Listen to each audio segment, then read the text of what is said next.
America వంటి అగ్రరాజ్యాలు పోరాటాలు నిరసనల్లో అంబేద్కర్ను స్ఫూర్తిగా తీసుకుంటున్నాయని డాక్టర్ బిఆర్ అంబేద్కర్ విశ్వవిద్యాలయం ఉపకులపతి ఆచార్య గంటా చక్రపాణి అన్నారు. All India SC ST rights protection society అధ్యక్షుడు మురళీధర్రావు అధ్యక్షతన ఖైరతాబాద్లో భారత రాజ్యాంగం, ఎస్సీ ఎస్టీల, ఓబీసీల సమస్యలు అనే అంశంపై జాతీయ సదస్సుకు హాజరయ్యారు. దేశవ్యాప్తంగా అన్ని రంగాల్లో కుల వివక్ష స్పష్టంగా కనిపిస్తుందని గంటా చక్రపాణి తెలిపారు. అంబేద్కర్ గారు రాజీనామా చేసి వచ్చినప్పుడు ఆ సభలో ఉన్న ఏఎంపీ బయటకు రాలేదు.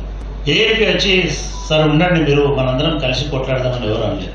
అంబేద్కర్ గారు బతికున్నంత వరకు ఏ దళిత నాయకుడు, ఏ బహుజన నాయకుడు ఆయనను వెండుదట్టి మేము మీతో ఉన్నామని చెప్పలేదు. ఇదంతా చరిత్రలో ఉన్నది. ఏ మిషన్ అయినా సరే మీ వరకు మీరు కంటిన్యూ చేస్తున్నారు, అది రాకపోతే అంతరించిపోతుందని మీరు అనుకోకండి. మీ సంస్థకు మీ పిల్లలు రాకపోవచ్చు, వాళ్ళ ఐటీలో వెళ్ళి ఉండొచ్చు. ఇప్పుడు జెన్జీకి అంబేద్కర్ గురించి ఎంత తెలుసో నాకైతే అనుమానం. అయినా సరే ఇంకొక రూపంలో ఈ చైతన్యం అనేది కంటిన్యూ అవుతాడు. అంబేద్కర్ ఆరిపోయే జ్యోతి కాదు, మీరు ఆందోళన చెందాల్సిన